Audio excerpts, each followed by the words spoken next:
ارے بیٹا اس میں زحمت کی تو کوئی بات نہیں ہے، تم وفا کی بات کا پلیز برا نہ مانا، یہ تھوڑی سی مزاحیہ سی ہے۔ مرزا بیگم نے آخری بات پر وفا کو گھور کر دیکھا جیسے وارن کرنی ہو۔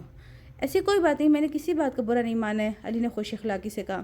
اچھا چلو بیٹا اب ڈائننگ ٹیبل پر چل کے بیٹھو، مزیدار پراٹھے تیار ہیں۔ مرزا بیگم نے علی کی طرف دیکھ کر پراٹھے کی پلیٹ رکھی جس میں 2 پراٹھے موجود تھے۔ وفا نے پراٹھوں کو للچائی ہوئی نظر سے دیکھا اور پھر علی اور مرزا بیگم کے پیچھے ڈائننگ روم کی طرف چل دی۔ ماما مجھے بھی بنا کر دے دیں پلیز، مجھے بھی بہت بھوک لگ رہی ہے، وفا نے علی کی پلیٹ کی طرف دیکھتے ہوئے کہا۔ اچھا ماسی سے کہہ دیتی ہوں، مرزا بیگم یہ کہہ کر اٹھنے لگی۔ نہیں مجھے آپ کے ہاتھوں کے بنے کھانے ہیں، وفا نے ضدی لہجے میں کہا۔ اچھا بیٹھو بنا کے لاتی ہوں، مرزا بیگم نے بڑے تھکے ہوئے لہجے میں کہا، اٹھ کر جانے لگی۔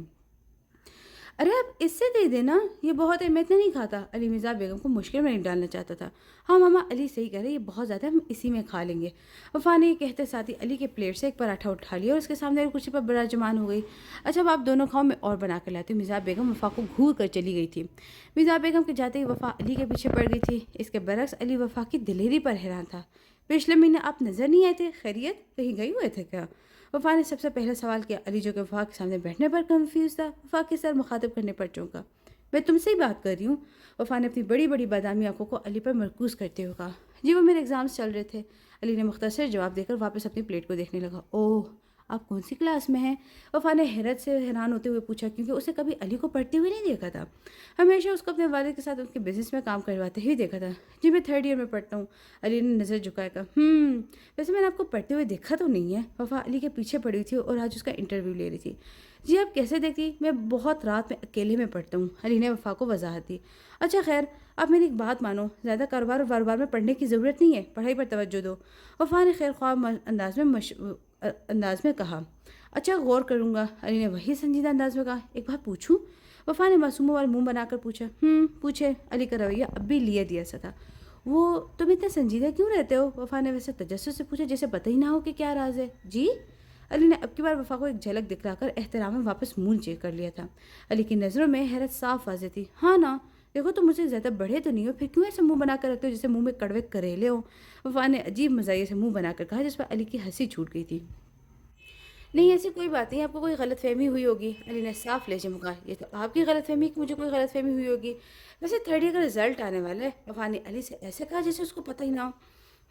آنے والے بس، مگر میرے رزلٹ سے پہلے آپ کا رزلٹ آئے گا، علی نے وفا کو اپنی طرف سے جیسے یاد دلایا۔ میرا تو اگلے ہفتے میں آئے گا نا، اس کے بعد آپ کا آئے گا، وفا نے اب اپنا پراٹھا صاف کر لیا تھا اور جیسے ہی اس کی نظر علی کے پراٹھے پر جانے لگی، پتہ نہیں کہاں سے مرزا بیگم نازل ہو گئی تھی۔ علی اس کی باتوں میں نہیں آؤ بیٹا، یہ تو باتوں میں لگا رہی ہو، ساتھ ساتھ تمہارے پراٹھے سے انصاف بھی کرنا چاہ رہی ہے، مرزا بیگم نے وفا کے ہاتھ پر ہاتھ مارتے ہوئے کہا جو کہ علی کی پلیٹ پر کی طرف گامزن تھا۔ وفا نے ماں کی طرف بیچارہ سا منہ بنا کر دیکھا جیسے کہہ رہی ابھی اسے کھایا ہی کیا ہے۔ مرزا بیگم نے بیٹی کا منہ دیکھا اور ہنستے ہوئے اس کو علی کے پراٹھوں سے بھری پلیٹ رکھ دی تھی اور پھر باتوں کا وہ سلسلہ تینوں کے درمیان شروع ہوا جو کافی گھنٹوں بعد ہی ختم ہوا، اور شاید یہ سلسلہ ختم نہ ہوتا اگر علی کے پاس آفس سے ارجنٹ کال نہ آتی۔ علی کے جانے کے بعد مرزا بیگم نے وفا سے کہا، دیکھا وفا علی کتنا اچھا بچہ ہے۔ شاید اتنا برا بھی نہیں ہے جتنا میں اس کو سمجھتی تھی، وفا نے کچھ سوچتے ہوئے کہا۔ یہ وفا اور علی کی پہلی ملاقات تھی جس میں وفا کی پہلی بار علی کے لیے خیالات بدلے تھے، ورنہ وفا اتنے مہینوں سے اس کا نام تک سننا گوارا نہیں کرتی تھی۔ ماما بابا ماہین میں رزلٹ آنے والے بس 5 منٹ بعد، وفا لیپ ٹاپ آن کی بیٹھی تھی اور بار بار رزلٹ والی ویب سائٹ دیکھ رہی تھی۔ اب وفا کا دل زور زور سے دھڑک رہا تھا۔ 1 2 3 4 5، وفا آنکھیں بند کیے گنتی گن رہی تھی۔ 5 کے بعد جب اسے لیپ ٹاپ کی اسکرین کو دیکھا تو آنکھیں بند کرنا ہی بھول گئی تھی۔ وفا بیٹا کیا ہوا، کچھ تو بتاؤ، مرزا بیگم نے وفا کا کندھا زور سے ہلا کر کہا۔ جواب میں وفا نے اپنی بڑی بڑی آنکھوں سے باری باری سب کو دیکھ کر بے یقینی سے اسکرین کا رخ اس کی طرف کر دیا جہاں مرزا بیگم اور اقبال صاحب ماہین بے چینی سے وفا کے جواب کے منتظر تھے۔ یاری آج تجھے ہوا کیا ہے، کس لیے میرے پیچھے پڑا ہوا ہے، احمد علی سے بار بار لڑ لڑ کے پوچھ رہا تھا، مگر علی کوئی جواب دینے کے بجائے بس کار ڈرائیو کر رہا تھا۔ علی بتا دے یار کہاں لے کر جا رہا ہے، علی کی طرف سے ایک بار پھر جواب موصول نہ ہوا۔ او میرے یار کہیں تو مجھے کڈنیپ تو نہیں کرنے والا؟ اب کی بار علی نے احمد کو گھور کر دیکھا۔ تو بہت بولتا ہے، تجھے کہیں کڈنیپ کر کے نہیں لے کے جا رہا ہوں، اور ایسے میرے اتنے برے دن بھی نہیں ہے کہ میں تجھ جیسے چھچورے انسان کو کڈنیپ کروں، علی نے کہا شہر کے سب سے بڑے مال کے آگے روکی۔ چلو تر اب اندر نہیں جانا، علی نے احمد کو گھورتے ہوئے کہا جو کہ حیرت کے سمندر میں غوطہ خوری کر رہا تھا۔ تیری طبیعت تو ٹھیک ہے نا؟ احمد نے گاڑی میں بیٹھے بیٹھے حیرت سے کہا۔ کیوں کیا ہوا ہے مجھے، میں نے ایسا کیا کر دیا ہے؟ علی نے انجان بنتے ہوئے کہا۔ کیا ہوا، تو نے کبھی خود شاپنگ کی ہے خود جو آج مال لے کر آیا ہے؟ احمد نے علی کو گھور کر کہا۔ کیا مطلب ہے، کبھی کرتا نہیں ہے تو کیا کبھی کروں گا بھی نہیں؟ علی نے چور ہوتے ہوئے جواب دیا، مجھے دال میں کچھ کالا لگ رہا ہے۔ احمد پچھلے کئی مہینے سے علی کے بدلے ہوئے رنگ ڈھنگ دیکھ رہا تھا، مگر آج تو علی نے حیران ہی کر دیا تھا۔ آج تک عید پر بھی اس طرح خوشی خوشی شاپنگ کرنے کے نہیں گیا تھا۔ احمد علی کا بچپن کا دوست ہے اور احمد کو یاد تھا کہ وہ ہمیشہ علی کو کسی خاص موقع پر زور زبردستی ہی لے کر آتا تھا، اور علی ہمیشہ منہ بنا کر چلتا تھا۔ ایسا محسوس ہوتا تھا کہ علی کو شاپنگ سے الرجی ہو، اور آج علی خود بغیر کسی ایونٹ کے علی کو اس شاپنگ مال لے کر آیا تھا۔ تو چل رہی ہے، میں خود چل کے شاپنگ کروں؟ علی نے اپنی طرف سے احمد کو دھمکی دی۔ بڑا آیا مجھے دھمکانے والا، جا کے کر لے اکیلے ہمت اگر ہے تو۔ احمد بھی پھر احمد ہی تھا، اچھی طرح سے جانتا تھا کہ علی اکیلے نہیں جانے والا۔ بھائی میرے چلنا نہیں ہے، ویسے بھی ہمیں کچھ پتہ نہیں ہے لیڈیز شاپنگ کا، آلریڈی دیر ہو جائے گی۔ علی اب التجا کر تھا۔ لیڈیز شاپنگ اور تو؟ احمد کو اندازہ تو تھا، مگر علی کے منہ سے سننا چاہ رہا تھا کہ کس کے لیے کی جا رہی ہے شاپنگ۔ ہاں کیوں، میں نہیں کر سکتا؟ علی نے منہ بنا کر کہا۔ نہیں کر سکتے ہو، آپ کو اجازت ہے کرنے کی، مگر جناب علی کس کے لیے؟ یہ تو میں پوچھ سکتا ہوں نا۔ احمد نے آنکھوں میں مستی لیے ہوئے پوچھا۔ تو سب جانتا ہے مگر پھر بھی پوچھ رہا ہے۔ علی کو بے چینی ہو رہی تھی، وہ جلدی سے اس کے لیے گفٹس لینا چاہتا تھا۔ ہاں تو ایک دفعہ اپنے منہ مبارک سے اس کا نام بھی بتا دے۔ احمد نے آج علی کو تنگ کرنے کی قسم کھائی ہوئی تھی۔ وفا؟ وفا کے لیے لینا ہے مجھے گفٹ؟ علی نے وفا کو تصور کرتے ہوگا۔ کیوں، آج اس کا برتھ ڈے ہے؟ احمد نے علی کا مذاق اڑاتے ہوئے پوچھا۔ نہیں، آج اس کا رزلٹ آنے والا ہے، علی نے مسکراتے ہوئے جواب دیا۔ چلی پھر چلی عشق کی ہوا چلی۔ احمد بھرپور انداز میں گانا گا کر علی کو چھیڑ رہا تھا۔ بس کر دے، چلے اب، علی نے گھوٹتے ہوئے کہا۔ کیسا یہ عشق ہے؟ احمد گاڑی سے اتر کر بھی علی کو چھیڑنے میں مگن تھا۔ پوری شاپنگ کے دوران احمد علی کو چھیڑتا رہا اور علی بس اس کو گھورتا رہا۔ دونوں نے مل کر سیلز گرلز کی مدد سے شاپنگ کی تھی۔ یا اللہ یار، وہ سیلز گرل اچھی تھی نا، مجھے لیڈیز کی شاپنگ کی بڑی پہچان ہو گئی ہے۔ اب اگلی بار بھی مجھے ہی لے کر جانا شاپنگ پر۔ احمد نے علی کو ایک بار پھر تنگ کیا۔ اگلی بار میں تیرے ساتھ نہیں آنے والا، علی نے احمد کو دیکھتے ہوئے غصے سے کہا۔ ہاں بھائی، مجھے غریب کے ساتھ کیوں آ گیا تو؟ آنا اپنی مسز کے ساتھ، احمد نے بیچارہ سا منہ بنا کر کہا۔ پھر دونوں ہنستے ہوئے گاڑی میں بیٹھ گئے تھے۔ وفا؟ سب ایک دوسرے کو کالی آنکھوں سے دیکھ رہے تھے۔ ہائے ماما پاپا، یہ سچ ہے؟ سب سے پہلے ماہین میں کچھ بولنے کی ہمت ہوئی۔ ہاں یہی سچ ہے، مرزا بیگم نے وفا کی طرف والہانہ انداز میں بیٹھتے ہوئے کہا۔ ماما مجھے کچھ سمجھ میں نہیں آ رہا، یہ کیا لکھا ہے اسکرین پر؟ اب کی بار مرزا بیگم کے بے انتہا پیار کرنے پر وفا کا سکتہ ٹوٹا۔ بیٹا جانیے، آپ کا A1 گریڈ بنا اور آپ صبح کے ٹاپ 10 A1 گریڈرز میں شامل ہو۔ اقبال صاحب نے وفا کا کندھا ہلا کر کہا۔ سچی؟ وفا کو جیسے یقین ہی نہ آئے۔ اگلے 2 گھنٹے تک وفا کو یقین دلانا پڑ رہا تھا۔ یہ شاپنگ تم نے کی ہے؟ آسیہ بیگم پر مانو حیرت کے پہاڑ ہی ٹوٹ پڑتے، وہ بے یقینی سے علی سے بار بار ایک ہی سوال پوچھ رہی تھی، اور علی بھی بڑی مستقل مزاجی سے ایک ہی بار بار دہرائے جا رہا تھا۔ ماما میں مال کے آگے سے گزر رہا تھا تو سوچا آپ کا کام آسان کر دوں۔ علی نے وہی پرانا جملہ دہرا دیا۔ اچھا، آپ نے آج سے پہلے تو کبھی شاپنگ کی نہیں، آج آپ کو یہ خیال بھی آ گیا؟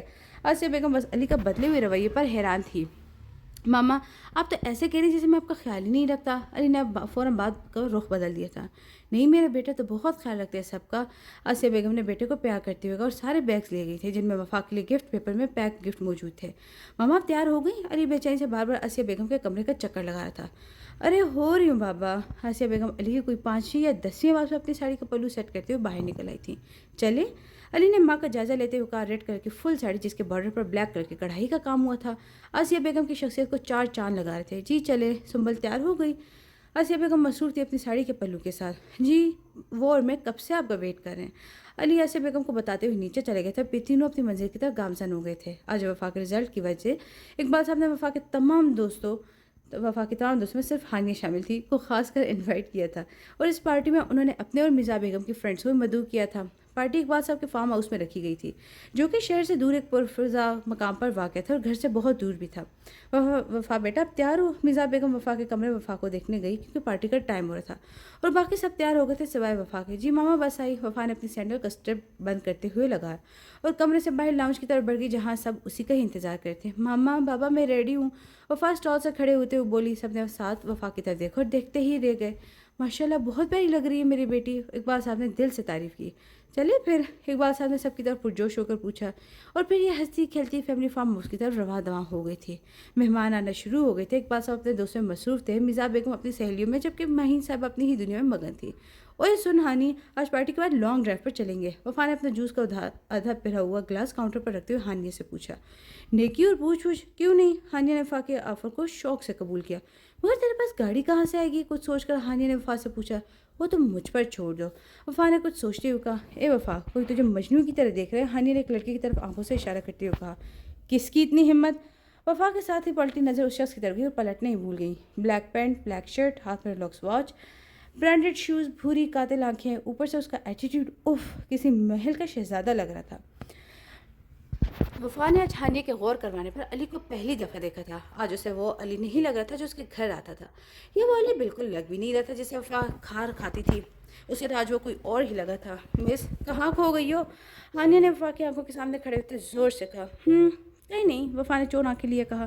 کون ہے وہ؟ تم جانتی ہو نا اسے؟ ہانیہ نے کبھی علی کو دیکھا نہیں تھا، بس وفا کے منہ سے اس کی برائی ہی سننے کو ملتی تھی۔ ارے یہی تو علی شاہ ہے، وفا نے اپنی شمشیر نگاہوں کو گھماتے ہوئے بتایا۔ وفا کو بخوبی اس بات کا اندازہ تھا کہ کوئی اور بھی اس کو ہی اپنی نگاہوں کے اثار میں لیا ہوا ہے۔ ارے وفا بیٹا، ہاں آنٹی دیکھو آپ کے لیے کتنے سارے گفٹ لے کر آئی ہے۔ فضا بیگم کہتے ساتھ ہی وفا کو وہاں سے لے گئی جہاں آسیہ اور کچھ سہیلیاں اور بھی موجود تھیں۔ ماشاءاللہ کتنی پیاری بچی ہے، ایک خاتون نے وفا کو دیکھ کر فضا بیگم سے کہا۔ جی بالکل، ماشاءاللہ ہماری بچی تو ہے ہی بہت پیاری، آسیہ بیگم نے بھی تعریف کی۔ وفا بیٹا، یہ آپ کا گفٹ۔ آسیہ بیگم نے 4-5 گفٹ پیپر سے سجے گفٹ وفا کی طرف ایک ایک کر کے بڑھائے۔ اتنے سارے آنٹی، اس کی کیا ضرورت تھی؟ آپ نے خواہ زحمت کی، وفا گفٹ پکڑتے ہوئے کہنے لگی۔ یہ گفٹ میں نہیں لے کر آئی ہوں اور نہ ہی میں نے اس کو کھول کر دیکھا ہے، یہ سب علی شاہ لائے تھے، آسیہ بیگم نے مسکراتے ہوئے بتایا۔ علی شاہ لائے تھے؟ تو وفا کی نظر دور کھڑے علی شاہ پر پڑی جو اقبال صاحب سے مسکراتے محو گفتگو تھے، پھر اس اپنا جملہ ادھورا ہی چھوڑ دیا تھا۔ پارٹی خیر خیریت سے اپنے اختتام کو پہنچ گئی تھی، سب مہمان اپنے اپنے گھروں کو جا رہے تھے۔ بابا، میں ہانیہ کو ڈرائیور کے ساتھ جا کے اس کے گھر چھوڑ دوں؟ وفا نے اقبال صاحب سے التجائی نظر سے دیکھتے ہوئے پوچھا۔ اقبال صاحب کے دل نے اجازت تو نہیں دی تھی، مگر پھر وفا کی التجائی نگاہوں کی وجہ سے ہاں کر دی تھی۔ چلی جاؤ مگر جلدی گھر واپس آنا۔ اور پھر باہر آ کر وفا نے ڈرائیور کو چھٹی دی اور خود گاڑی لے کر لانگ ڈرائیو پر نکل گئی تھی۔ علی جیسے پارٹی میں داخل، اس کی نظریں بس وفا کی متلاشی تھیں۔ تھوڑی دیر بعد وہ ظالم نظر آئی تھی۔ اس کو دیکھنے کے بعد علی شاید خود کو بھی بھول چکا تھا۔ سفید اور نیلے رنگ کی میکسی جو بار بار زمین سے لگ گئی تھی، ہلکا میک اپ، سفید نازک جیولری، بالوں کو آگے کی طرف سے موڑ کر بڑی نفاست سے بنائے ہوئے تھے اور باقی بالوں کو کھلا چھوڑا تھا، اور ان سب پر بھاری اس کی وہ شیطان آنکھیں۔ علی کے دل نے ایک بیٹ مس کی تھی۔ اسے ابھی کسی کا کچھ پتہ نہیں تھا۔ مجھے بتانا ہے اس کو کہ اس کی مسکراہٹ پر میں دنیا وار سکتا ہوں، اس کی ایک آہٹ پر میں جیون ہار سکتا ہوں۔ مجھے اس سے محبت ہے، مجھے عشق ہے اسے، عجب پاگل سی لڑکی ہے، مجھے بتانا ہے اس کو۔ کیا سچ جا رہا ہے برخودار؟ اقبال صاحب کے دھپ لگانے پر علی واپس ہوش و حواس کی دنیا میں داخل ہوا، اور پھر پوری پارٹی کے دوران علی وقفے وقفے سے وفا کو چور نظر سے دیکھتا رہا۔ پارٹی ختم ہونے سے پہلے علی کے پاس ابرار صاحب کی کال آ گئی تھی اور انہوں نے کسی ارجنٹ کام سے علی کو واپس بلوا لیا تھا۔ ماما، بابا کی کال آئی تھی، کوئی کام ہے، آپ ڈرائیور کے ساتھ گھر چلی جائیے گا۔ علی نے آسیہ بیگم کو بتایا اور نظر وفا کو ڈھونڈ رہی تھی، مگر وہ نظر ہی نہیں آئی، اور پھر علی وہاں سے اپنی گاڑی لے کر نکل گیا تھا۔ وفا، گاڑی دیکھ کر چلاؤ۔ ہانیہ وفا کے ساتھ آ تو گئی تھی، مگر اب اس کو وفا کی ڈرائیونگ دیکھ کر ڈر لگ رہا تھا۔ آئی لو اسپیڈ، وفا نے ہنستے ہوئے کہا، اور پھر اسپیڈ اور تیز کر دی۔ گاڑی زیادہ دور نہیں گئی تھی کہ گاڑی کو وفا نے بہت زور سے ٹھوک دیا تھا۔ ابھی یہ کیا کیا تو نے؟ ہانیہ نے وفا کو گھورتے ہوئے کہا۔ اب تو ہو گیا نا، اب آگے بتا کیا کروں؟ وفا نے اس گاڑی سے پولیس والے کو اترتے ہوئے دیکھتے ہوئے کہا۔ میں تو چلی یہاں سے رکشہ لے کر سیدھا اپنے گھر، تو خود نمٹن پولیس والے سے، تجھے ٹھوکنے کے لیے بھی پولیس کی گاڑی ملی تھی؟ ہانیہ نے وفا کو ملامتی نظر سے گھورتے ہوئے کہا۔ ہاں ایسا کر تو نکل، ویسے بھی گاڑی تو میری ہے، میں دیکھ لوں گی، بس یہ بات بابا تک نہ پہنچ جائے۔ وفا نے فکر مندی سے کہا، کیونکہ اقبال صاحب تک اگر یہ بات پہنچ جائے گی تو وہ سخت ناراض ہوں گے۔ ہانیہ گاڑی سے نکل کر جا چکی تھی اور پولیس والے بھی وفا کی طرف آ چکے تھے۔ باہر آؤ، ان میں سے ایک پولیس والے نے وفا کی گاڑی کا شیشہ بجاتے ہوئے کہا۔ جی؟ وفا گاڑی سے اتری، مگر اس کو ڈر کے مارے ٹھنڈے پسینے آنے لگے تھے۔ آپ نے یہ گاڑی ٹھوک دی، اپنے کاغذات دکھائیے اور گاڑی کی چابی دیں۔ وہی پولیس والا وفا سے انتہائی غصے میں بات کر رہا تھا۔ جی میرے پاس نہیں ہے، وفا نے ڈرتے ڈرتے بتایا۔ کیوں نہیں ہے؟ آپ جانتی ہیں آپ نے کس کی گاڑی کو نقصان پہنچایا ہے؟ دراصل میں 17 سال کی ہوں، اس وجہ سے میرے کاغذات نہیں بنے۔ وفا نے اب ہمت کرتے اس پولیس والے کو اصل بات بتائی، کیونکہ وہ نہیں جانتی تھی کہ اسے کس کی گاڑی کو ٹھوکا ہے، مگر ایک بات کا اندازہ تھا وفا کو کہ جس کی بھی گاڑی تھی وہ کوئی پہنچا ہوا انسان تھا، ایک کے پیچھے ایک گاڑی جس میں پولیس کی بھاری نفری موجود تھی۔ وفا جانتی تھی کہ اب کچھ بھی ہو جائے یہ بات بابا تک ضرور جائے گی، کیونکہ اب اس مسئلے کو کوئی بارو بار اثر و رسوخ انسان ہی سلجھا سکتا تھا۔ پلیز یہ بات بابا تک نہ جائے اور کوئی فرشتہ آ جائے میری مدد کو۔ وفا اب دل ہی دل میں دعائیں مانگ رہی تھی اور یہی شاید دعا کی قبولیت کا وقت تھا۔ بلیک مرسیڈیز آ کے رکی جس میں سے ایک لڑکا نکل کر باہر آیا۔ کچھ اندھیرا تھا جس کی وجہ سے وفا کو اس کا چہرہ نہیں دیکھ سکی تھی، مگر وہ کوئی جانا پہچانا ہی لگ رہا تھا۔ اس کو دیکھ کر وفا کی رکتی ہوئی سانسیں بحال ہوئی، مگر اگلے ہی لمحے اس کے دماغ میں ایک خیال آیا جس کے آتے ہی وفا کو اپنی جان نکلتی ہوئی محسوس ہوئی تھی۔ یاسر اپنے چاروں دوستوں کے ساتھ بیٹھا ہوا تھا، سب لوگ ہلا گلا کر رہے تھے سوائے یاسر کے۔ اس کے دماغ میں کچھ اور ہی کھچڑی پک رہی تھی۔ یاسر کے یہ دوست یاسر کی طرح ہی کی تھے، بالکل آوارہ۔ کیا ہوا بھائی، کون سی دنیا میں گم ہے؟ یاسر کے ایک دوست حمزہ نے فکر مندی سے کہا۔ ابے چھوڑ، تجھے پتہ نہیں آج کل کون سی دنیا میں گم رہتا ہی ہے۔ دوسرے دوست شمشیر نے گویا یاسر کا مذاق اڑایا اور ہنسنے لگا، جس پر باقی کے دوست بھی ایک ساتھ ہی ہنس پڑے تھے۔ تو دیکھنا، وفا صرف میری ہوگی اور اسے اس دن والے تھپڑ کی سزا بھی بھگتنی پڑے گی۔ یاسر نے ایک دم سے اٹھ کر شمشیر کا گریبان پکڑ کر قہر برساتی ہوئی نظریں آنکھیں لیے کہا۔ بھائی میں تو مذاق کر رہا تھا، شمشیر نے حیرانگی سے کہا، جبکہ باقی کے دوستوں نے یاسر سے اس کا گریبان چھڑوایا۔ اس وفا کو تو میں حاصل کر ہی لوں گا۔ یاسر عثمانی نے عشق حاصل کرنے کے لیے کیا تھا، جس کو اب اس نے میری ضد بنا دیا، اور آج تک ایسی کوئی ضد نہیں رہی جو یاسر عثمانی کی پوری نہ ہوئی ہو۔ یاسر نے مغرورانہ انداز میں کہا، تو کرنے کیا جا رہے ہے اس کے ساتھ؟ سب یاسر کے ارادوں سے ڈر گئے تھے۔ بتاتا ہوں، یاسر نے شمشیر اور حمزہ سمیت باقی دو کو عجیب سے شاطرانہ انداز میں مسکراتے ہوئے دیکھ کر کہا۔ آج رات میں ہی وفا کے والد نے وفا کے رزلٹ کی خوشی میں ایک پارٹی ارینج کی ہے۔ یاسر نے سب کو سمجھاتے ہوئے کہا۔ کی ہوگی تو ہمیں کیا ہے اس سے؟ حمزہ نے ناسمجھے انداز میں کہا۔ میرے پاس ایک پلان ہے، آج ہی وفا کو اس کی غلطی کا احساس دلانا ہے مجھے، اور برداشت نہیں ہوتا۔ یاسر کھسیانہ ہوتے ہوئے بولا۔ پلان کیا ہے؟ سب نے باری باری پوچھا۔ سنو، آج رات میں جب پارٹی ختم ہو رہی ہوگی نا، اور پھر یاسر اپنے بھیانک پلان چاروں کو بتایا، سب کو سب کا کردار بھی بتایا کہ کس کو کیا کام سر انجام دینا ہے۔ مچھلی جال میں پھنس گئی ہے، آگے کوئی حکم؟ یاسر نے اپنی کار کے بیک میرر سے وفا کو پولیس والے کے ساتھ کھڑے تھے کہ شاطرانہ انداز میں مسکراتے ہوئے کہا۔ گیم شروع ہوتا ہے اب۔ دوسری طرف سے فاتحانہ انداز میں کہا گیا، کال ڈسکنیکٹ کر دی گئی تھی۔ اس کا تو بندوبست آج ہی کرنا ہوگا۔ یاسر نے سارا پلان دماغ میں دہراتے ہوئے سوچا اور گہری سانس ہوا کے سپرد کر دی۔ وفا نے دھڑکتے دل کے ساتھ آنے والے شخص کو دیکھا، وہ کوئی اور نہیں بلکہ علی شاہ تھا۔ اتنے مہینوں میں پہلی بار وفا کو علی شاہ زحمت نہیں بلکہ رحمت لگا تھا۔ کیا ہوا ہے آفیسر؟ علی نے آتے ایک نظر وفا پر ڈالی، پولیس والے سے کرخت لہجے میں پوچھا۔ کچھ خاص نہیں، یہ محترمہ آپ کی کچھ لگتی ہیں؟ پولیس تو پھر پولیس ہی تھی، علی کے ساتھ سنسان سڑک پر اندھیری رات میں رکنے کی وجہ شاید سمجھ چکی تھی۔ جی کوئی مسئلہ؟ علی کا لہجہ ہنوز ویسا ہی تھا۔ ان محترمہ نے ہمارے صاحب کی گاڑی پر مار رہا ہے۔ پولیس والے نے گاڑی کی طرف اشارہ کرتے ہوئے کہا۔ غلطی ہو گئی ہوگی، اب آپ کیا چاہتے ہیں؟ علی سیدھا مدعے کی بات پر آیا۔ ہم جو چاہتے ہیں وفا اقبال نہیں چاہتی۔ ایک پرکشش آواز میں کسی نے مداخلت کی تھی، اور وہ آواز اسی گاڑی کی سمت سے آئی تھی جس کو وفا نے اپنی گاڑی سے ٹھوکا تھا، کسی گاڑی میں سے اترتے ہوئے کہا تھا۔ سب نے باری باری آواز کی سمت میں دیکھا۔ یاسر عثمانی! وفا کو پہچانے میں دیر نہیں لگی تھی، وہ کوئی اور نہیں بلکہ یاسر عثمانی ہے۔ صحیح پہچانا، مجھے معلوم تھا، اتنی جلدی نہیں بھولو گی مجھے، یاسر نے تمسخرانہ انداز میں کہا، اور وفا علی کے سامنے آ کر کھڑا ہو گیا تھا۔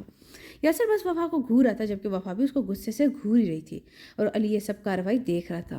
علی نے چند لمحے وفا کی آنکھوں میں دیکھا۔ اس کو ساری بات سمجھنے میں زیادہ دیر نہیں لگی تھی کہ وفا نے یاسر کی موجودگی کو سخت ناپسند کیا تھا، چاہے بات کچھ بھی ہو۔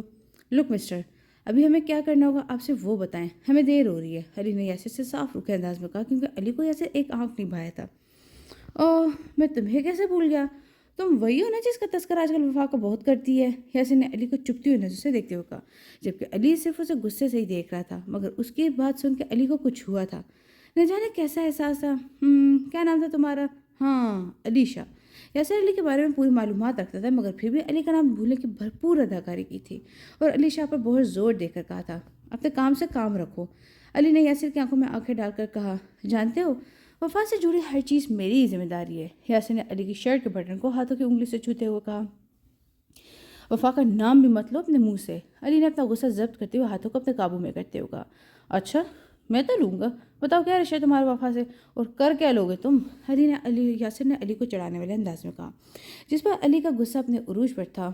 علی میرا کون ہے اور وہ کیا کر سکتا ہے، یہ بتانے کی ضرورت نہیں ہے اسے، وہ عزت کرنا جانتا ہے جو تم سے نہیں ہوتی کسی کی، اور میرے لیے یہی کافی ہے، وہ تمہاری طرح بالکل بھی آوارہ اور بدماش نہیں ہے، سمجھے تم؟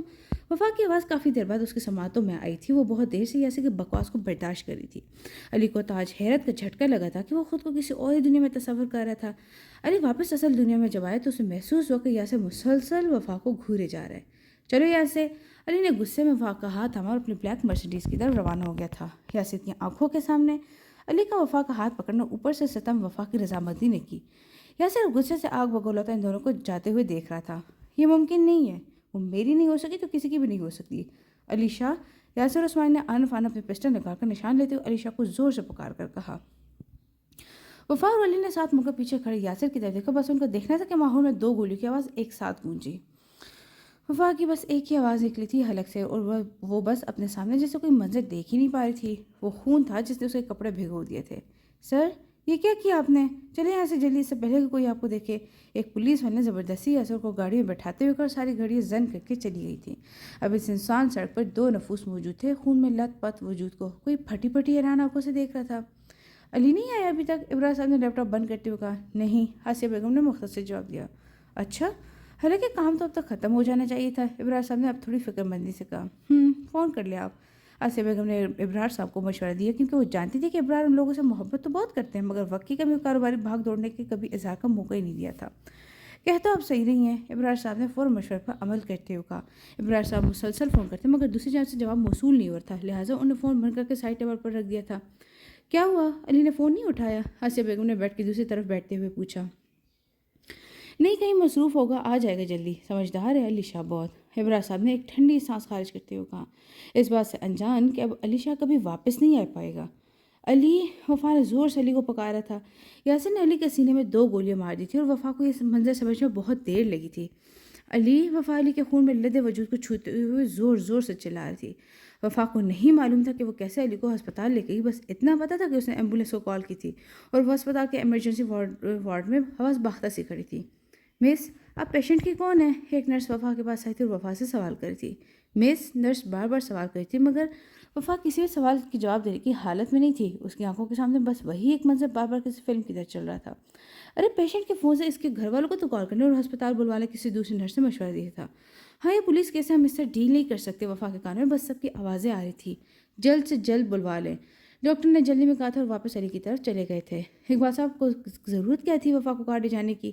منع کر دیتے، کتنی دیر ہو گئی ابھی تک نہیں آئی۔ میزاب بیگم کا دل بار بار ہچکولے کھا رہا تھا۔ بیگم، میں نے اکیلے کار لے جانے کا تو نہیں کہا تھا، ڈرائیور کے ساتھ جانے کا کہا تھا۔ اقبال صاحب نے گھڑی کی طرف دیکھتے ہوئے بیگم کے سامنے اپنی صفائی پیش کی تھی۔ آپ کو معلوم ہے نا، آج کل اس کی ایک ہی ضد چل رہی ہے، ڈرائیونگ ڈرائیونگ ڈرائیونگ اور بس ڈرائیونگ۔ میزاب بیگم نے شوہر کو گھورتی نظروں سے باور کروایا۔ اورمی تو نہیں اٹھا رہی ہے محترمہ، اقبال صاحب نے شکایتی انداز میں کہا۔ اتنے اقبال صاحب کے فون کی گھنٹی بجی۔ لے، اسی کا فون ہوگا، میزاب بیگم نے مشتاق لہجہ لیے کہا۔ کیا؟ اقبال صاحب نے زور سے تقریباً چیختے ہوئے کہا تھا۔ فون سننے کے بعد اقبال صاحب نے صدمہ زدہ آنکھیں لیے بیگم کو دیکھا، جن کی آنکھوں میں پہلے ہی بہت سے سوالات ہیں۔ ہمیں ابھی کے ابھی ہاسپٹل جا رہے ہیں، جلدی کریں۔ اقبال صاحب نے لمحے بھر کی بھی تاخیر گوارا نہیں کی تھی۔ ہوا کیا ہے، کچھ تو بتائیں، وفا تو ٹھیک ہے نا؟ میزاب بیگم نے تقریباً روتے ہوئے پوچھا تھا، کیونکہ وہ اندر سے وفا کو لے کر ڈری ہوئی تھی۔ وفا کو ہماری بہت ضرورت ہے اس وقت، اقبال صاحب نے بس اتنا کہا اور بیگم کو لے کر اسپتال کی طرف نکل گئے تھے۔ اقبال صاحب نے فون سننے کے بعد فوراً ابراز صاحب سے رابطہ کیا اور انہیں ساری صورتحال سے آگاہ کیا۔ اور دونوں گھروں میں طوفان مکمل طور پر براجمان تھا، ایسا طوفان جو اپنے پیچھے انتہا سے زیادہ بربادی ہی بربادی چھوڑ دے گا۔ آج ان گھروں میں صف ماتم بچھنے والا تھا۔ کیا ہوا ہے میرے بیٹے کو ڈاکٹر؟ ابراز صاحب نے بے چینی سے ڈاکٹر کی طرف لپکتے ہوئے پوچھا۔ ابراز صاحب اور اقبال صاحب کی فیملی کو ہسپتال پہنچے آدھے گھنٹے سے زیادہ ہو گیا تھا۔ دیکھیں، پیشنٹ کی حالت بہت سیریس ہے، اگر آپ کی اتنی پہنچ نہیں ہوتی کہ وہ آپ کے بیٹے نہیں ہوتے تو یہ پولیس کیس ہے، ہم کبھی اس کیس کو ہاتھ نہ لگاتے، ڈاکٹر نے ہنکارتے ہوئے کہا تھا، جیسے احسان کر رہا ہوں۔ پلیز ڈاکٹر بتائیں میرے بیٹے کو ہوا کیا ہے؟ آسیہ بیگم کے آنسوؤں کا سلسلہ رکنے کا نام ہی نہیں لے رہا تھا۔ آپ دونوں پلیز میرے روم میں آئیں۔ ڈاکٹر نے ایک دکھی نظر اس ماں پر ڈالی جس کا غصہ اب شدید ہونے والا تھا، اور وہ یہ خبر ان کے سامنے نہیں بتانا چاہتے تھے، اس لیے انہوں نے ابرار اور اقبال صاحب کو اپنے روم میں بلوایا تھا۔ دونوں ڈاکٹر کے پیچھے ان کے روم میں داخل ہوئے۔ آرام سے بیٹھ کریں، تسلی سے میری بات سنیں، ڈاکٹر صاحب نے کرسیوں کی طرف اشارہ کرتے ہوئے اپنے آپ کو نارمل کرتے ہوئے کہا۔ کیا ہوا ہے علی شاہ کو؟ ابراز صاحب نے اپنے آپ کو کمپوز کرتے ہوئے کہا تھا۔ دیکھیں، پیشنٹ کی حالت بالکل بھی ٹھیک نہیں ہے، ہمیں ان کا فوری طور پر آپریٹ کرنا ہوگا، ڈاکٹر صاحب نے ہمدردانہ لہجے میں کہا تھا۔ تو آپریشن کے بعد تو ٹھیک ہو جائے گا نا میرا بیٹا؟ ابراز صاحب کو ڈاکٹر صاحب کے لہجے سے اطمینان نہیں ہوا تھا۔ بات یہ ہے کہ آپ کے بیٹے کو گولیاں سینے کے دل کے قریب بہت زیادہ قریب لگی ہیں۔ آپریشن ہونے کے بعد ہوش میں آنے پر ہم ان کی زندگی کے بارے میں کچھ نہیں کہہ سکتے، ہمیں اس کو انڈر آبزرویشن رکھنا ہوگا۔ ڈاکٹر صاحب نے پوری بات تفصیل سے بتاتے ہوئے کہا تھا اور آپریشن کرنے کی اجازت چاہی، کیونکہ اس آپریشن میں خطرہ تھا۔ ڈاکٹر صاحب کی بات سن کر ابراز صاحب کو تو جیسے سانپ سونگھ گیا ہو۔ انہوں نے اقبال صاحب کی طرف دیکھا جو پہلے سے ان کی طرف تسلی و ہمدردانہ نظر سے دیکھ رہے تھے۔ آپ یہ بھی سمجھ لیں کہ اب علی شاہ چند ہی گھنٹوں کا مہمان ہے۔